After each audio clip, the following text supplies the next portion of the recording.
place for my papers.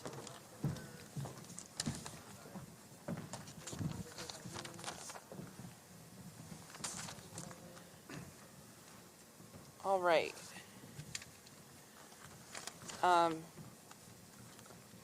So we have here with us Deputy Chief Carper, Deputy Chief Likens from the Fire Department, City Manager Shelley Dickstein, City Commissioner Chris Shaw, Dr. Greg Seaman, trauma from Miami Valley Hospital, and Elizabeth Long from Kettering Health Network. Is Pastor here? He's on the other. Oh, I'm sorry, Pastor. I couldn't see you. Pastor Richard Burks from the Police and Community Together are packed. So I'm going to repeat some of the things I said this morning just to give some information. At 107 this morning, this event occurred in our historic Oregon district.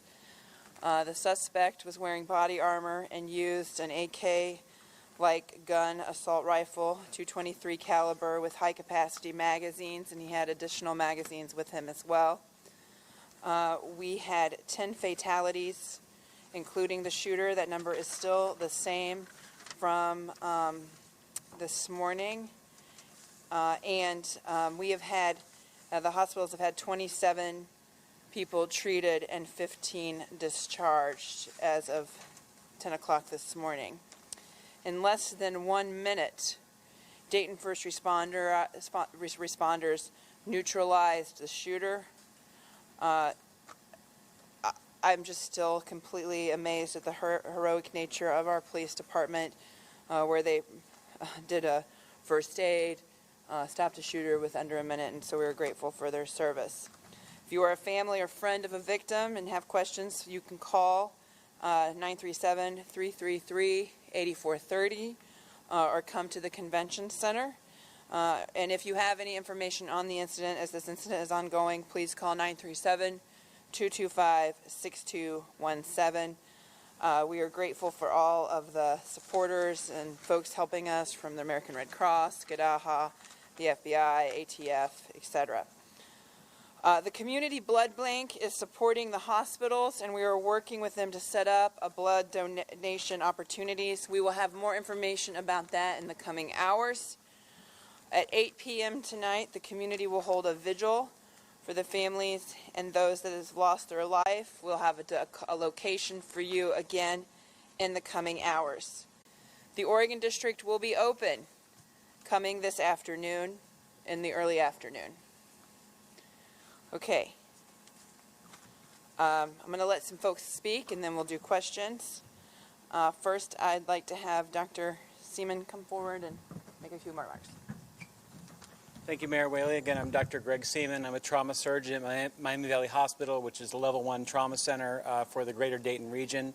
Our facility activated our mass casualty incident plan around 1:30 a.m. this morning in association with the mass casualty incident here in downtown Dayton. That mobilized our entire team. Our facility received a total of 16 patients, of which 12 have already been treated and released. We do have a total of 4 patients that are currently admitted, and 1 remains in critical condition. Some of those patients have undergone or will undergo surgery later today. We are continuing to support many families who are arriving at our facility, and our thoughts and prayers are certainly with all of those families. We worked in conjunction with other facilities in the area to identify, treat, and communicate information in a timely manner to these families. Thank you. All right, next we'll have Elizabeth Long, who's from Kettering Health Network.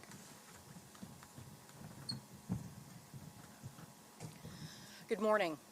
Kettering Health Network is a health system with 9 hospitals. We received patients at 3 of our 9 hospitals. Grandview Medical Center, which is in Dayton, received the most. We had 9 people treated. 7 were brought in by squad and 2 walked in. Of those 9 patients, 3 are in serious condition, 3 are in fair condition, and 3 were treated and then discharged. 2 were taken to surgery immediately. 1 person is still being considered for surgery. The injuries ranged from gunshot wounds to the lower extremities to abdominal wounds. One person came in for a laceration to a foot that happened during the chaos right after that incident. At Kettering Medical Center, our flagship hospital, one person was brought in and is in serious condition. And at Soin Medical Center, 2 people were brought in and were treated and then released. We want to commend our hospital staff, all the way from our ER physicians and nurses and technicians to the people who came in right away when we called the code yellow, alerting people that we needed backup.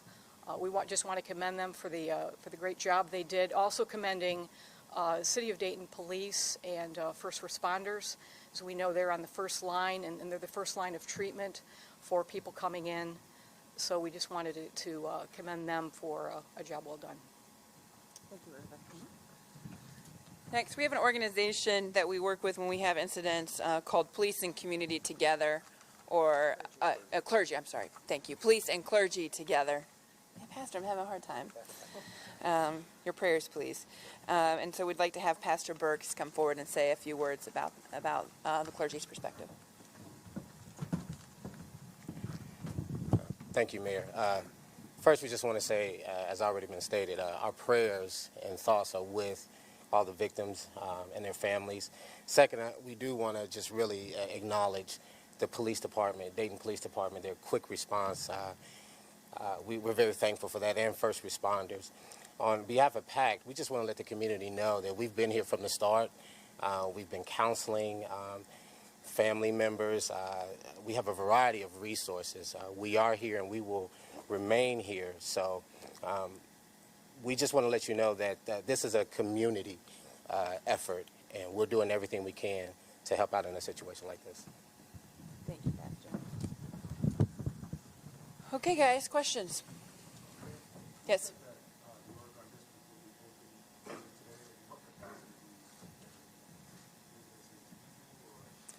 Well, certainly it's a Sunday, so some of the businesses are typically, some of them take Sunday and Monday off because it's mostly local, but it's up to each business if they want to open. The street will be open this afternoon. Mayor, say to folks who might be hesitant to go back down to the Oregon District. Look, the Oregon District is one of the safest places in the whole region. These senseless acts of violence that occur have been happening any place, and I don't mean to scare people, but frankly, I mean, we're at a situation now in our country that you're really, these are so random. There's no place that, you could say, oh, I just don't want to ever go anywhere. So as far as the safety of the district, it's one of the safest places in the whole region. Is anyone that's still in the hospital considered life-threatening? I don't think we have that information yet. As we get more updates, we'll continue to update you. Mayor, now that can you tell us about the initial confrontation? Were there some security members from some businesses in the Oregon District who actually either recognized the shooter or noticed something out of place and went out and confronted the shooter before he could get in those businesses? We don't have any of that information to report on yet at this time. As we continue to get information about the shooting, we will certainly tell you, but we don't have any of that information yet. Have you personally been able to talk to the victims' families today? I have not. We've had folks that have been reaching out to victims as they've come in, and I plan on meeting with those that are able. I mean, they're going through a very difficult time in the coming hours. Have all the victims' families been notified now? Do we know that? We don't know that for certain. We're in the process of that. Now that this has sunk in a bit, what are your thoughts, personally? Look, I mean, Dayton has gone through a really tough year. 3 months ago, early in the morning, the day after Memorial Day, I think we had not quite this many cameras, but a discussion about 14 tornadoes that ravaged our city. And now to, be awakened in the middle of the night to a mass shooting and the 250th shooting in our country this year happening in Dayton. What really goes through my mind is one seems completely preventable. And, I just question, when is enough enough? And so, as we're continuing to do everything we can for the victims, for our community, for families, that's where our focus is, and it will continue to be there. And I continue to be amazed about the grit and resiliency of this community, the challenge that it has taken on just in the past few months, and the love and support that comes from people is something that keeps me going as mayor and makes me so proud to do this work. It's never think that it's going to happen. Can you tell us how many shots were fired in the Oregon district? And can you tell us what end did the shooter come in? Was it from Patterson or from Wayne? Just stand next to me, Deputy Chief. Hi, I can, at some point, we'll be able to tell you exactly how many shots were fired by officers and exactly how many shots were fired by the suspect, but I can't give you that information just yet. There were multiple rounds. About the direction that he walked in, drove in. Yeah, we'll get to more details at a In the later coming conference, but for this conference, I can't release that just yet. We're still early in the investigation. Where he's from, what about the shooter himself? Where he's from, have you identified he's from Dayton or Miami Valley? We have identified the suspect, and we will get that information to you soon. We're in our investigative process, and that takes precedence. We understand that the public wants to know who this person is, and that will be released. And obviously, we're working very hard to give the public an answer as to what the motivation might have been for this event. There's quite a bit of chatter about an accomplice. Did you guys hear anything about that, or did you investigate a second shooter? We're investigating all information, all leads, and we'll go where the evidence takes us. At this point, we're aware of one shooter. How many guns was used? Do you know an AK style weapon? Is it fully automatic, semi, bump stock? Was there more than one gun? We'll get more of that information to you. I can tell you, like the mayor said earlier, this was a 223 rifle with a high capacity magazine and extra magazines on his person. There are other events happening tonight in this area. Is it considered safe to come to those conferences? Yes, of course. We have just like we have police support quickly in the district. We'll continue to have folks around. And look, we're pleased. We know the community wants to come together. So for this 8 p.m. vigil, we know we'll have that site coming. There was about, I was in the Oregon district at Mid-Peppers Friday. There's probably, What were you doing there? there were probably 8 officers in and around Mid-Peppers. How many officers were there the same amount of officers last night as there was Friday? You should just stay by me. I will. All right. There were several officers who were working in the Oregon district in the immediate vicinity, which is, we're all very fortunate that they were there and they were able to shorten this timeline of violence to less than a minute. And we regularly have officers specifically assigned to the Oregon district. It's a high concentration of people, and we want to make sure that everybody stays safe. So that's our goal. So that's why we typically have officers patrolling there, especially around the bar times. Chief, we know that you're limited as to what you can tell us, but you keep referring to a he, at least. Can you tell us, man, woman, young, old, race, anything? We'll get more information to you. Could you explain why you're not disclosing his identity or the victim's identity, I should say? Yeah, I Yes. can tell you the investigation, right now takes precedence over people knowing. Knowing immediately. The public will be told who this person is, and it's important for us to try to establish, to try to identify all the evidence and possible motivation in this crime, because I think the victims, the families of the victims need to know that. So that's the priority. Have you seen in the last hour and a half any traces of possible hate crime? Is that a lot of the things you call it? I have no information on that. Has his family been notified? I can't tell you that. The coroner's office provides the notification to Mexican. Will there be extra security tonight in the Oregon district? There's always security in the Oregon District. How many people are coming to the Miami Valley Bank? What kind of help are they getting? I'm sorry? How many people come to the Family Assistance Center here, and what kind of assistance are they getting? I don't have a count on the number of people that have come. We've had a pretty steady group of folks coming in and out, and of course, as families are notified, we immediately make sure that they have the support that we can offer with coping and other issues, but also have to have a victim advocate for each family is put in place as well. Oh yes, I'm sorry, and thank you. And police and clergy together and PACT have been at every single one of these as well. What is the truth want the world to know, because you are on the forefront right now along with El Paso, Texas, about Dayton? Well, I think the most important thing for people to know is what a resilient and gritty city we are, and I use those terms affectionately. We have seen a lot of issues in our community, and what amazes me about this city, and this tragic incident is no different, is how quickly our community comes together, how our community is so connected, and how just the number of people want to do something. And we saw this in May after the tornadoes. We see this again today.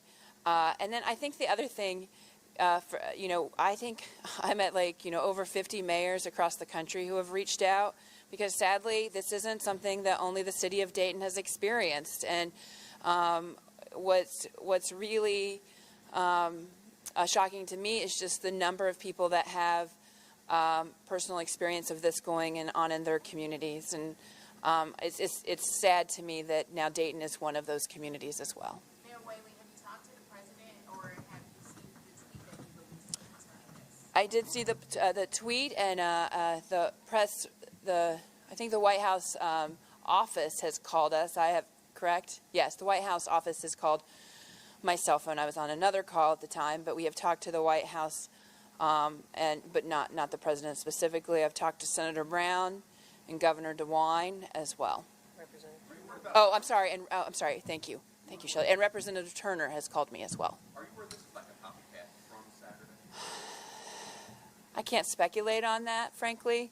We'll have more information in the coming hours, and we'll, I don't want to speculate on any of that. Shooter from Dayton or from the Dayton area? I can't really communicate on that until we have a name for you guys. Can we have the doctor back up real quick? I do have one question on the shooting scene, if I can do that. Yes, you're like becoming a regular reporter for Dayton.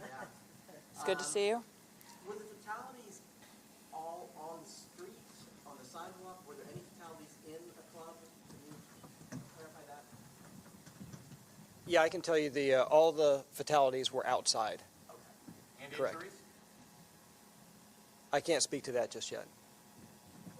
On the scene, it appeared that the evidence markers were kind of flowing down the street, pretty 20, 30 yards from each other. I mean, can you clarify if you guys think he was going from bar to bar, or if there was a charge in place at all? We can't really comment on any of that right now. Yeah, we will be able to let you know. Just that won't be right now.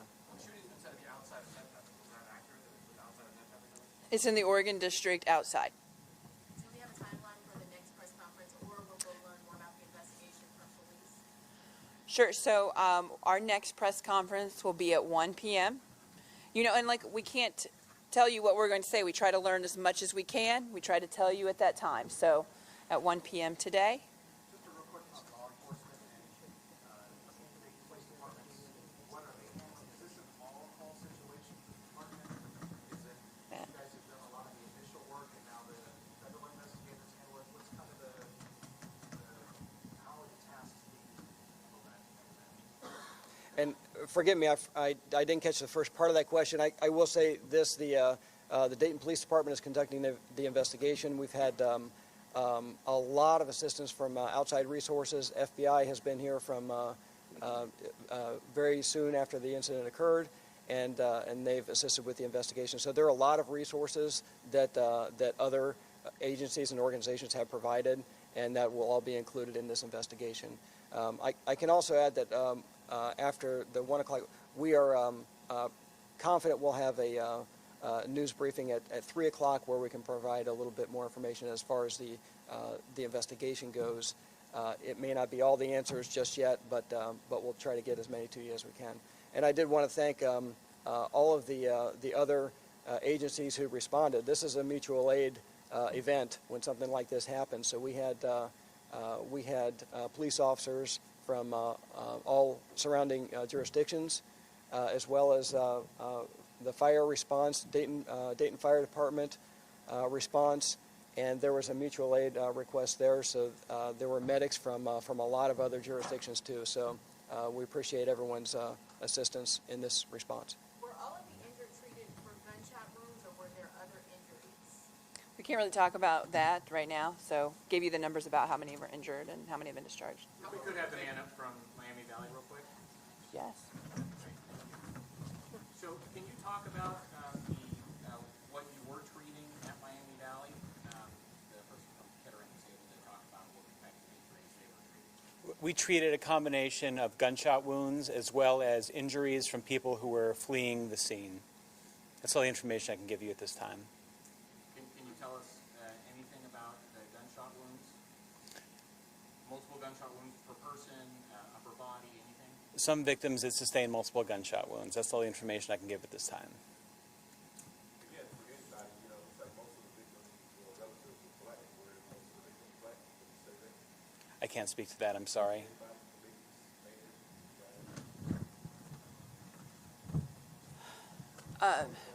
We don't have like all of the information to share with you. I think preliminary, it seems to be a diverse group of people.